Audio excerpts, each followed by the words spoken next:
Հայաստանի Հանրապետության կրթության, գիտության, մշակույթի և սպորտի նախարարությունը և երեխաների հատուկ ստեղծագործական կենտրոն ՊՕԱԿ-ը ներկայացնում են։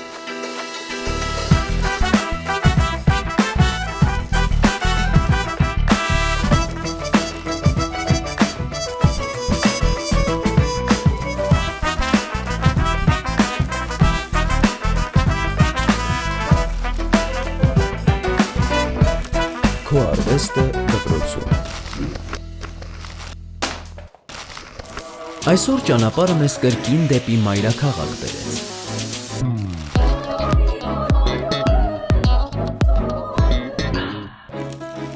Օրվա հյուրը պարուհի, պարուսույց և խորեոգրաֆ Լիլի Գասպարյանն է։ Լիլի Գասպարյան,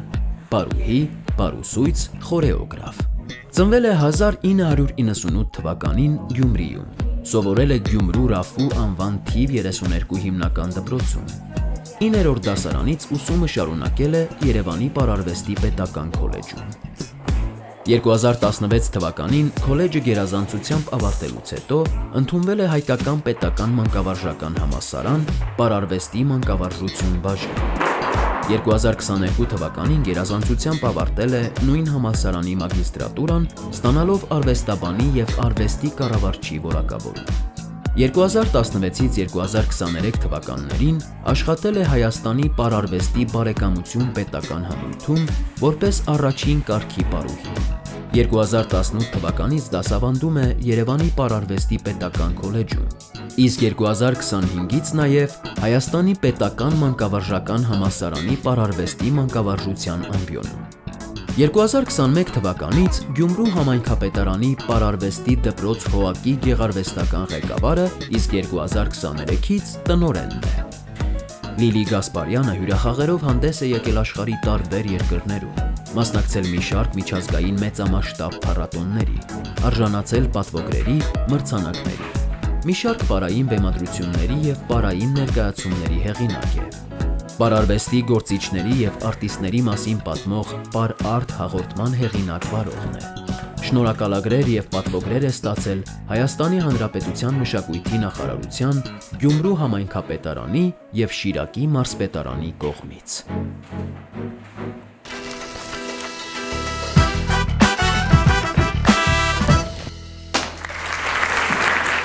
Բարև ձեզ, հարգելի աշակերտներ, մանկավարժներ, ներկաներ, շատ ուրախ եմ այսօր այստեղ գտնվել։ Ես ամեն օր աշխատում եմ ձեր տարիքից սկսած, փոքր տարիքից մինչև մեծ երեխաների հետ և այսօր ուրախ եմ, որ այստեղ եմ, մասնակիցն եմ այս կարևոր նախաձեռնությանը և մենք միասին ծանոթանալու ենք պարարվեստի հետ։ Խոսելու ենք պարարվեստի մասին, մի արվեստի ճյուղի, որը արդեն 20 տարուց ավել կախարդել է ինձ և այն դարձել է ինձ համար ոչ միայն մասնագիտություն, այլև ապրելակերպ։ Եվ շատ ողջունում եմ այս ծրագիրը, որ այն հնարավորություն է տալիս ձեզ, սիրելի աշակերտներ, որ ձեր դպրոցական առարկաներից զատ դուք կարողանաք ծանոթանալ արվեստի բնագավառների հետ։ Կերպարվեստ, թատրոն, կինո, երաժշտություն, այսօր դա պարն է լինելու։ Վստահ եմ, որ շատերը ձեզնից զբաղվում են պարարվեստով, ինչու ոչ սիրում են պարարվեստը և նաև մտադրություն ունեն պարարվեստը դարձնել իրենց որպես մասնագիտություն։ Նախ մինչև անցնել է պարարվեստի աշխարհով ներկայանամ, ես Լիլի Գասպարյանն եմ, նորից ասեմ, ես ծնվել եմ Գյումրիում, մանկավարժների ընտանիքում, հայրս նույնպես պարարվեստի բնագավառից է, բայց իմ մասնագիտության հարցում երևի ավելի շատ մեծ դեր ու կարևորություն է ունեցել մայրս, ինքն է որոշել, որ ես ընտրեմ պարարվեստը, չնայած նրան, որ հայրս էր պարարվեստով զբաղվում, և ես Գյումրիում ապրելով տեղափոխվեցի այստեղ և ընդունվեցի Երևանի պարարվեստի պետական քոլեջ։ Մինչ այդ սովորել էի Գյումրու պարարվեստի դպրոցում, որը տարածաշրջանի միակ պարարվեստի դպրոցն է, և այն հիմնել է իմ հայրը, մշակույթի վաստակավոր գործիչ Սամվել Գասպարյանը։ Այնտեղ ավարտելուց հետո ուսումս տեղափոխվեցի այստեղ Երևան եւ ընդունվեցի Երևանի Պարարվեստի պետական քոլեջ, որը նույնպես ամբողջ հանրապետությունում միակ պարարվեստի պետական քոլեջն է։ Կան արվեստի քոլեջներ, կան երաժշտական քոլեջներ, բայց պարարվեստի պետական քոլեջ որպես այդպիսին, եթե չգիտեք, ասեմ, որ Երևանի Պարարվեստի պետական քոլեջը միակն է եւ որպես բալետային դպրոց է այն միակը։ Ես ընդունվեցի հայկական ժողովրդական պարբաժին եւ քոլեջը գերազանցությամբ ավարտելուց հետո այդպես է ընդհանրապես, երբ որ սովորում ես Երևանի Պարարվեստի պետական քոլեջում, այն ավարտելուց հետո քեզ գիտեք, երևի թե, եթե չգիտեք, մենք այսօր նաև դրա մասին ենք խոսելու, որ Հայաստանի Հանրապետությունում կան բարի պետական անսամբլներ, այսինքն որտեղ դու ոչ միայն պարում ես, դուք եթե հիմա հաճախում եք պարային որևէ խմբակներ, այդտեղ գնում եք պարում եք, իսկ պետական անսամբլներում դուք նաև աշխատում եք։ Եվ ես ստացա հրավեր բարեկամություն պետական անսամբլից, Նորեր Մերաբյանի ղեկավարությամբ եւ այնտեղ պարեցի շուրջ 7 տարի որպես առաջին կարգի պարուհի։ Հետագայում ընդունվեցի Երևանի մանկավարժական համալսարանի պարարվեստի բաժինը, ավարտելուց հետո ուսումս ընտրեցի երկրորդ մասնագիտություն պարարվեստից բացի, որոշեցի, որ ինձ հետաքրքրում է նաև արվեստաբանությունը եւ ընտրեցի արվեստաբանի արվեստի կառավարչի մասնագիտությունը, դա եղավ իմ երկրորդ մասնագիտությունը։ Որը եւ այսպես շարունակվեց իմ կրթական ճանապարհը, նաեւ աշխատում եմ հիմա Երևանի Պարարվեստի պետական քոլեջում, որը ավարտել սովորել եմ, ինչպես նաեւ դասախոսում եմ Երևանի մանկավարժական համալսարանում եւ արդեն 2 տարի է, ինչ ես ինքս եմ ստանձնել Գյումրու Պարարվեստի դպրոցի տնօրենի պաշտոնը։ Այսպես բազմաբովանդակ, բազմաժանր է իմ կյանքը ստացվել, պարուհի լինելուց զատ նաեւ փաստորեն ես պարուսությամբ խորեոգրաֆ եմ, արվեստաբան եմ, արտ մենեջեր եւ այլն։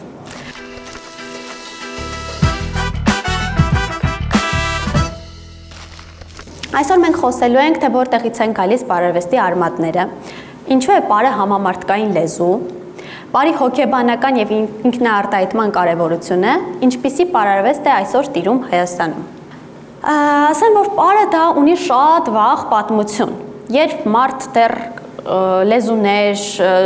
չգիտեմ, չկար ամբողջ աշխարհում, մարդիկ շարժման միջոցով կարողացել են իրար հետ կապ հաստատել։ Դեռ վաղուց, դեռ Եգիպտոսում մենք կտեսնենք պատկերներ, որտեղ քրմերն ու քրմուհիները շարժումների միջոցով կարողացել են կապ հաստատել աստվածների հետ։ Իսկ հին Հունաստանում եւ հին Հռոմում ամֆիթատրոններում եւ թատերական ներկայացումների ժամանակ պարը ունեցել է իր տեղը եւ պարը ուղեկցվել է թատրոնները եւ ներկայացումները պարով են ուղեկցվել։ Ինչպես այլ երկրներում, Հնդկաստանում նույնպես այդ հնդկական պարը մինչ օրերս նույնիսկ դասական հնդկական պարը հասել է մեր օրեր եւ իրենք ժեստերի միջոցով, պարային շարժումների միջոցով կարողացել են խոսք արտահայտել։ Այսինքն այստեղից մենք հետևություն արեցինք, որ պարը առանց խոսքի, առանց ինչ-որ բառ ասելու կարողանում է մեր խոսքը արտահայտել։ Եթե մենք գնանք եւ մեր ազգային պարը ներկայացնենք որևէ երկրում, մեր լեզուն չիմանալով հայերեն, եթե մենք խոսենք այլ երկրում, կարող է նրանք մեր լեզուն չհասկանան հայերենը, բայց երբ որ մենք պարենք հայկական պար, շարժումների միջոցով որոշակի հետևություններ կարող են անել եւ հասկանալ, թե մեր պարը իրենց ինչ է ներկայացնում։ Եվ այսպես հայկական պարը նույնպես ունի վաղուց շատ երկար տարիների պատմություն։ Հայկական պարը հին դարաշրջանում մենք ունեցել ենք ծեսեր, ծիսական արարողություններ, երևի թե դուք ձեր դասընթացների ընթացքում անցած կլինեք, եւ այդ ծեսերը ուղեկցվել են պարով։ Այսինքն յուրաքանչյուր ծես ունեցել է իր պարը։ Մենք ունենք գրեթե 100-ի հասնող հայկական ազգագրական պարեր, որոնք մեծ մասամբ այժմ գրի է առնված, այժմ կա, հիշվում է, իսկ շատ պարեր էլ կան, որոնց մասին մոռացվել է, որովհետև գրի առնված չեն եղել։ Եվ դրանք մեզ կարողացել է հասցնել Սրբուհի Լիսիցյանը, լսել եք այդ անվան մասին։ Սրբուհի Լիսիցյանը պարի տեսաբան է եղել, ով այդ պարերը հավաքագրել եւ հասցրել է մեր օրեր, ինչպես Կոմիտասն է, պարարվեստում այդպես Սրբուհի Լիսիցյանն է։ Եվ հայկական պարերը ունեն խորհուրդներ, այսինքն եթե պարը շրջանով են պարել, այդ շրջանով պարը փորձել են չար ոգիները, չար ուժերը հեռու պահել, շրջանը փակել են, որպեսզի չար ոգիներ չներխուժեն շրջանի ներս։ Օրինակ հայկական հարսանիքները հնում 7 օր 7 գիշեր է հասկացողության մասին երբևէ լսել եք, որ ուղեկցվել են հայկական հարսանիքները 7 օր 7 գիշեր են եղել։ Եվ այդ 7 օր 7 գիշեր հարսանիքների ընթացքում նաև ունեցել են իրենց պարերը։ Օրինակ մոմերով պար, մոխախապորի պար եւ այլ շատ պարեր։ Եվ այդ ընթացքում հարսին ու փեսային պահել են շրջանի ներսում, որպեսզի չար ուժերը չկարողանան ներխուժել եւ զերծ են պահել հարսին ու փեսային չար ուժերից։ Հարվածներով պարերը, երբ որ ոտքի հարվածներ են եղել, դա քշել են չար ուժերին։ Ծափերը նույնպես դա որպեսզի չար ուժերը չկարողանան գալ եւ վնասել մարդկանց։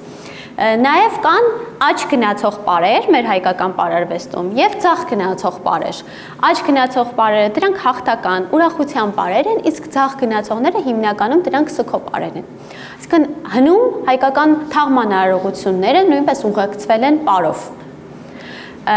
Իսկ հաղթանակները, տոնակատարությունները եւ այլ կարևոր իրադարձություններ անպայման պարով է տոնվել։ Մենք երևի տեսած կլինենք ռազմապարերից Յարխուշտան, ծանոթ կլինի, ծանոթեց ես հարվածել են իրար հաղթանակը տոնել են Յարխուշտա պարելով, Քոչարի պարելով եւ եթե մենք մտածում ենք այս պարարվեստը ընդհանրապես մշակույթում եւ մեր ազգային ոգեկոչման մեջ շատ կարեւոր տեր ունի։ Այսօր էլ մենք մեր մշակույթով, մենք մեր պարարվեստով կարող ենք աշխարհին ներկայանալ եւ մեր ինքնությունը ցույց տալ։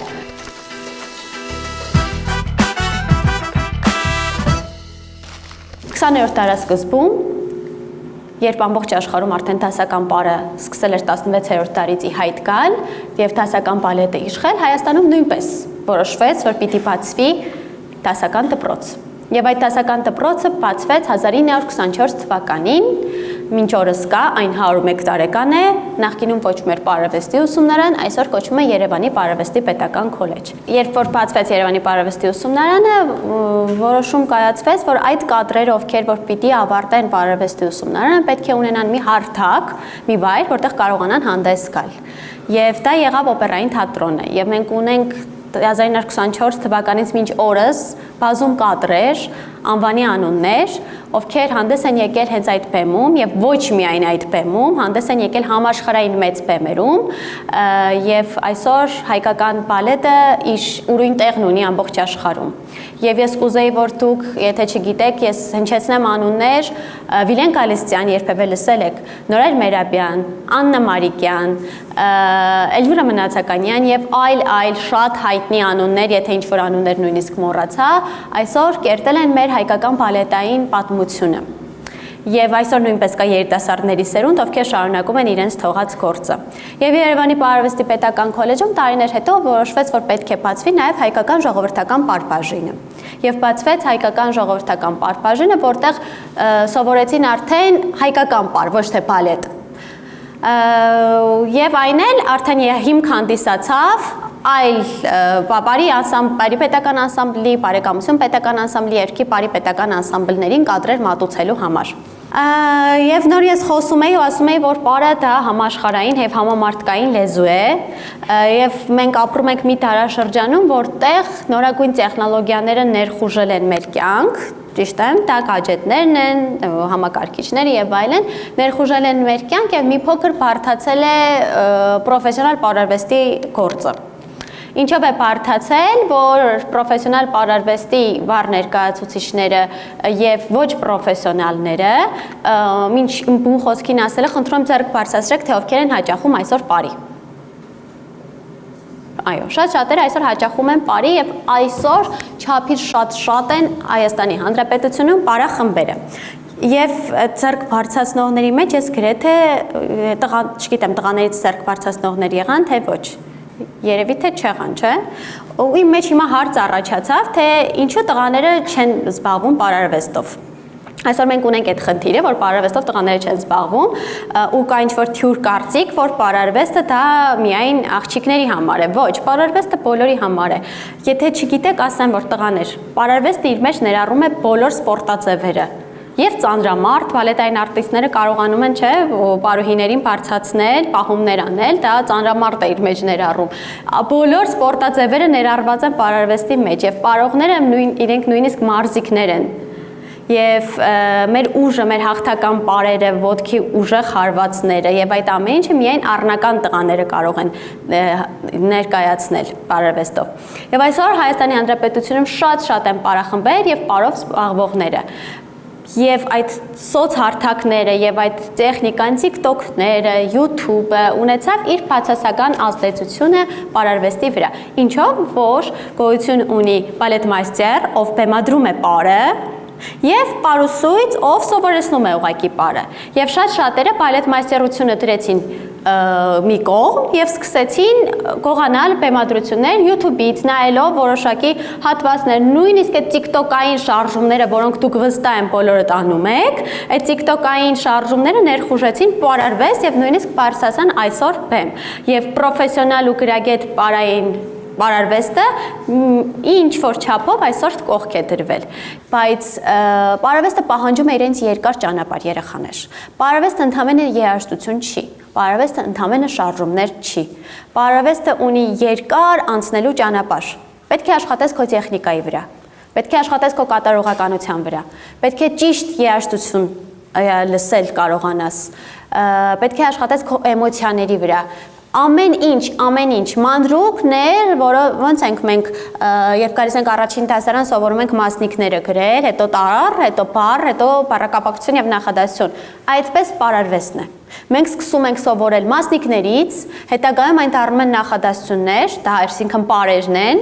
եւ այդ նախադասությունները հետո կարող են դառնալ պատմություններ, պատմվածքներ, այսինքն դառնալ պարային ներկայացումներ։ Այսինքն այստեղից հետեւություն, որ այո, դա մի վայր է սոցհարթակը, որտեղ դուք բոլորդ ազատ եք, բոլորդ շարժվում եք, ազատվում եք ձեր կոմպլեքսներից։ Օգնեց դա ինչու ոչ, որ շատերը ազատ կարողանան շարժվել, ովքեր մի քիչ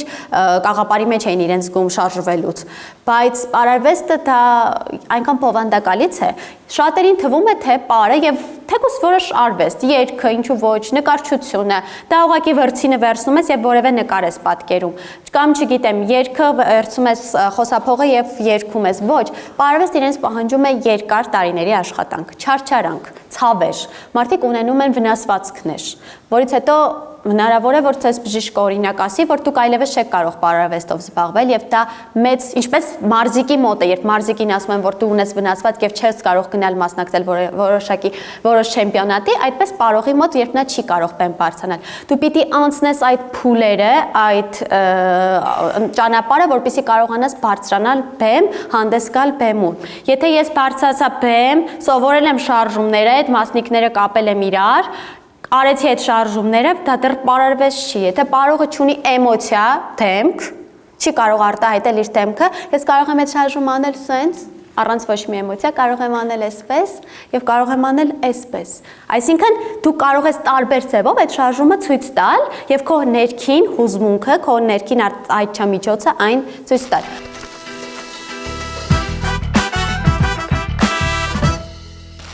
Հիմա անցնեմ իմ հաջորդ կարևոր կետին, մեր այսօրվա քննարկման, որ պարն իր մեջ ներառում է արվեստի գրեթե բոլոր ճյուղերը։ Պարն իր մեջ ներառում է երաժշտություն։ Երբևէ տեսել եք պար առանց երաժշտության։ Միշտ ուղեկցվում է պարի երաժշտությամբ, ճիշտ է։ Պարն իր մեջ ներառում է կերպարվեստ։ Հայկական պարը, երբ որ հագնում են տարազներ, դա նկարչություն է։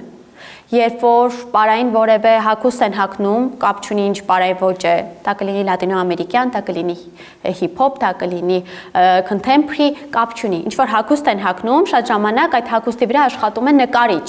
Այսինքն նկարիչը աշխատում է հագուստի վրա, որպեսզի պարողը կարողանա այդ հագուստով բեմ բարձրանալ եւ այդ ամեն ինչը պիտի ունենա իրար հետ կապ։ Երաժշտությունը պիտի ունենա կապ շարժման հետ, պիտի ունենա նկարչությունը կապ, այսինքն ինքը չի կարող բարձրանալ բեմ, չգիտեմ, օրինակ Ռոբերտ Ամիրխանյանի Հայի աչքեր երաժշտության ներքո, պարի հագնի լատինոամերիկյան հագուստ կամ ջինս տաբատ եւ սպորտային շապիկ եւ պարի հիփ-հոփ Կարող է լինել այդպես։ Ինքը պետք է լինի համահունչ, մեկը մյուսի հետ պիտի կապակցված լինեն ամեն ինչ։ Եվ թատրոնը։ Այսինքն տարիների ընթացքում պարային համարներ լինելուց զատ 3 րոպե, 4 րոպե, 5 րոպե սկսեց ընդլայնվել եւ դառնալ պարային ներկայացում։ Եվ այդպիսի ժամանակակից եւ վառ օրինակներից մեկը դա բալետն է։ Կա երաժշտություն, սիմֆոնիկ օրկեստրը նվագում է, կա նկարչություն, տեսել եք դեկորներ, ամեն ինչ, կա պար, կա էմոցիա եւ այդ ամեն ինչը համատեղված եւ մեկտեղված է մեկ վայրում։ Ժամանակակից պարարվեստ, ժամանակին համընթաց եւ ժամանակակից պարի ծնունդը դա եղավ 20-րդ դարի սկզբում։ Դա Այսեդորատունկաններ դրանցից, Մարթա Գրեհեմներ, Փինա Բաուշներ, ով ստեղծեց արդեն պարային թատրոնը։ Այսեդորատունկանը ասեց, որ այդ բալետային կոշիկներից պիտի մենք ազատվենք, տեսել եք, չէ, որ պարում են բալետային կոշիկներով, պուանտներով, լսած կլինեք, եւ դրանցից ազատեց եւ սկսեցին ազատ շարժվել բեմում։ Եւ այդտեղից ի հայտ եկավ ժամանակակից պարարվեստը։ Երկրորդ ժամանակակից պարարվեստի դրսևորումներից դա եղավ հիփ-հոփը, սթրիթ դենսը, ջազ ֆանքը եւ մնացածը, որոնք մեկը եղավ շոուի տարբերակով, ես հաստատ տեսել եք, որ բեմում հանդես է գալիս գունավոր լույսերի, լեդերի, 3D լույսերի ներքո, դա նույնպես դա պարի մի ձև է։ Հիփ-հոփը, սթրիթ դենսը դա փողոցից եկավ եւ այսօր արդեն այն բարձրացել է բեմ եւ այսօր նաև նոր տեխնոլոգիաները, լույսերը, լեդերը, այլ ամեն ինչը օգնում է, որ մեր պարը ավելի հասկանալի դառնա բոլորին։ Այսինքն, եթե այն ժամանակ հնում ուղղակի որոշ շարժումներ էր պարը, հիմա այնքան ամեն ինչ զարգացել է, որ լույսերի, լեդերի եւ ամեն ինչի շնորհիվ մեր պարը կարելի ավելի էմոցիոնալ եւ հետաքրքիր դարձնել։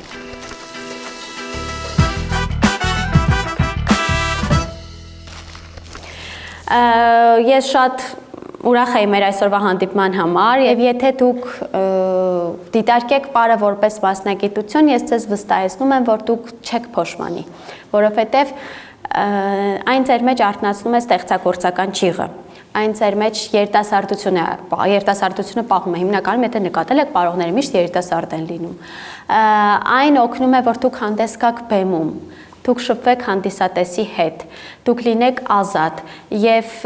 բեմում լինելը դա ամենամեծ եւ ամենակարևոր կոչումներից մեկն է արտիստի համար եւ եթե դուք մեկ անգամ նույնիսկ բարձրանաք բեմ, հաստատ հետո այնտեղից իջնելը ձեր համար դժվար կլինի։ Ընտրեք այս մասնագիտությունը, զբաղվեք պարարվեստով, կամ ինչով որ զբաղվելու եք, սիրեք ձեր մասնագիտությունը։ Ամենակարևոր բանն այն է, ես իմ օրինակից ձեզ ասեմ, որ ես հիմա եթե գնում եմ աշխատանքի, ես դրան չեմ վերաբերվում որպես աշխատանք։ Ես դրան վերաբերվում եմ որպես առօրյա։ Ընտրեք այնպիսի մասնագիտություն ձեր կյանքում, սիրելի երեխաներ, որ դրան չվերաբերվեք որպես աշխատանք։ Երբ առավոտյան արթնանաք հետագայում, որ գնաք դասի կամ չգիտեմ աշխատելու, գնաք սիրով, զբաղվեք դրանով սիրով, անեք այդ աշխատանքը սիրով, ոչ թե ստիպված ուղղակի ներկա ստանալու համար։ Եվ պարարվեստը, եթե սկսեք սիրել այն ու զբաղվել այս արվեստով, վստահեցնում եմ, որ այն կդառնա այդպիսինը։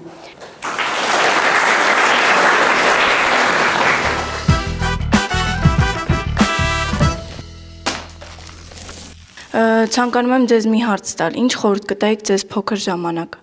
Ինքս ինձ խորհուրդ կտայի ավելի քիչ նեղվել, քիչ կոտրվել, որովհետև պարարվեստ այն մասնագիտությունը, երբ քեզ դու շատ ես կոտրվում, երբ անվերջ մրցակցության մեջ ես։ Եվ ես երբ փոքր էի,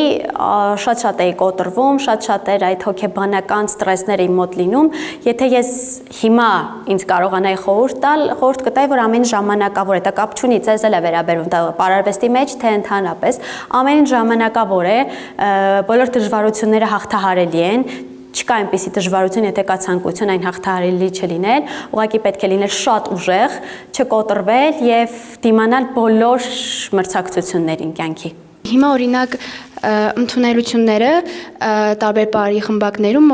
կարող են 3 տարեկանից լինել, բայց ձեր կարծիքով հենց ամենաճիշտ տարիքը պարով զբաղվելու ո՞րն է։ Ամենաճիշտ տարիքը դա 5-ից 6 տարեկանն է, երբ սկսի երեխան արդեն կամաց շարժումներին մոտենալ, բայց 3-ը դեռ երեխայի մկանային համակարգը, ոսկորները դեռ այդքան կազմավորված չեն, որ երեխան 3 տարեկանից կարողանա հաճախել պարի։ Այսօր այնքան շատ են ոչ պրոֆեսիոնալ պարախմբերը տիրում ամբողջ հանրապետությունում, որ նույնիսկ ընդունելության ճիշտ տարիք հայտարարել չգիտեն մարդիկ։ Եվ այդտեղից էլ եկավ ձեր հարցը, որ 3 տարեկանից կատարում են ընդունելություն եւ երեխաների մկանային համակարգը եւ ոսկորները փչացնում են, այդտեղ պիտի ծնողը գիտակցի եւ 3 տարեկանից երեխային չտանի բարի։ Ճիշտ տարիքը 5-ից 6 տարեկանն է։ Կամած սկսելու ոչ պրոֆեսիոնալ։ Կամած առաջին քայլերն անելու դեպի պարարվեստ։ Շնորհակալություն։ Դուք նշեցիք, որ 20 տարուց ավել արդեն զբաղվում եք պարով։ Կա տենց ինչ-որ մի բան, որը ձեզ կստիպի պարից հրաժարվել։ Երևի ոչ, որովհետև արդեն պարը դարձել է ապրելակերպ։ 2 տարի է ինչ չեմ պարում, ճիշտ է ինքս, բայց պարարվեստի աշխարհում եմ, արդեն դասավանդում եմ, իսկ դասավանդելն էլ իր ուրիշ հետաքրքրությունն ունի։ Եթե կյանքը ստիպի, չգիտեմ, երևի թե ոչ, եթե այլ երկրում ապրեմ, չնայած որ չեմ ուզի,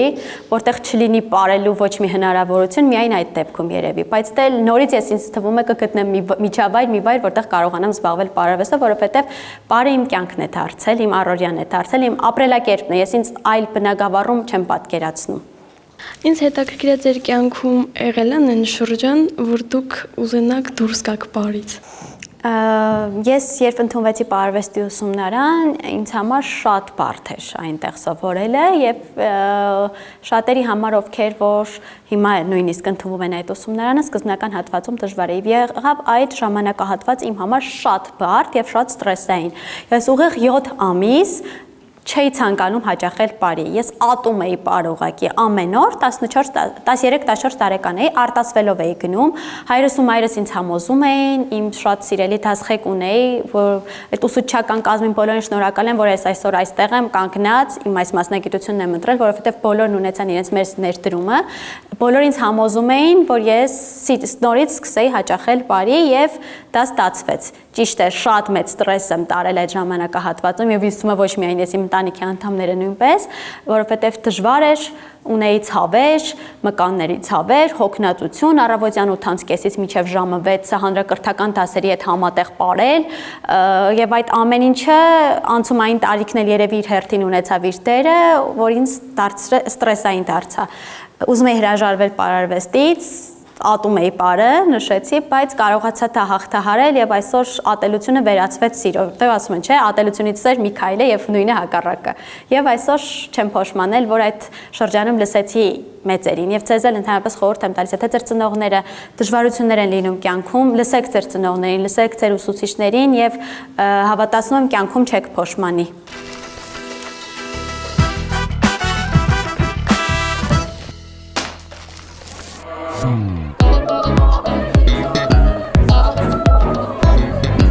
Շատ ուրախ եմ, որ ներկա գտնվեցի այս ծրագրում։ Շատ հետաքրքիր էր, շատ բաներ իմացանք պարերի մասին։ Շատ բաների մեջ փոխվեց պարի նկատմամբ։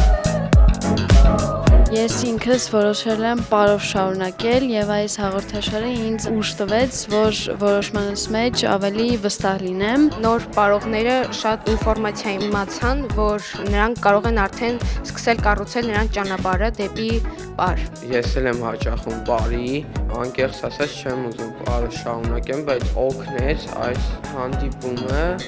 եւ կփորձեմ հաղթահարել եւ շարունակել պարով։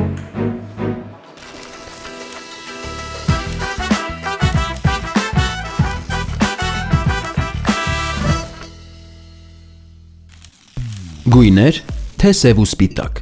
Գույներ։ Լուսաբաց, թե մայրամուտ։ Լուսաբաց։ Սուրճ, թե թեյ։ Սուրճ։ Աշխատելիս լռություն, թե երաժշտություն։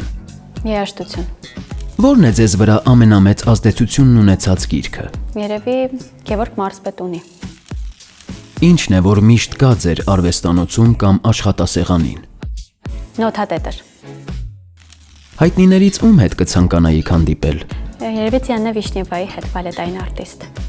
Արվեստն ավելի շատ զգացողություն է, թե միտք։ Զգացողություն միանշանակ։ Ժամանակակից, թե դասական արվեստ։ Դասական, ամեն ինչի դասականն եմ նախընտրում ես։ Արվեստը ցավից է ծնվում, թե սիրուց։ Երկուսից։ Սիրում ես, հետո ցավում է, նոր ծնվում է։ Որն է արվեստագետի գերբնական ուժը։ Պարարվեստում դա երևի մտահորիզոնն է։ Առանց ինչի չեք կարող ստեղծագործել։ Առանց երաժշտության։ Նշեք մեկ բառ, որը լավագույն կերպով բնութագրում է ձեր արվեստը։ Բեմ, Որն է ձեր կյանքի կարգախոսը։ Երբեք ոչինչից չընկճվել։ Ինչ կանեիք, եթե արվեստով չզբաղվեիք։ Երևի բժիշկ կլինեի։ Ինչն է ավելի կարևոր։ Ձևը, թե բովանդակությունը։ Երկուսն էլ կարևոր է։ Բովանդակություն պետք է ունենա, որ հետո ձևավորվի։ Ինչն է ավելի դժվար։ Խոսել, թե լռել։ Լռելը։ Որ զգացմունքն է առավել մոտ ձեր ստեղծագործությանը։ Էմոցիան։ Եթե կարողանայիք միայն մեկ ուղերձ փոխանցել աշխարհին, որը կլիներ այն։ Որ ամբողջ աշխարհում տիրի խաղաղություն, որովհետև եթե չլինի խաղաղություն, մենք ոչ մեկս ոչ կկարողանանք ստեղծագործել, ոչ էլ որևէ հարցում առաջ գնալ։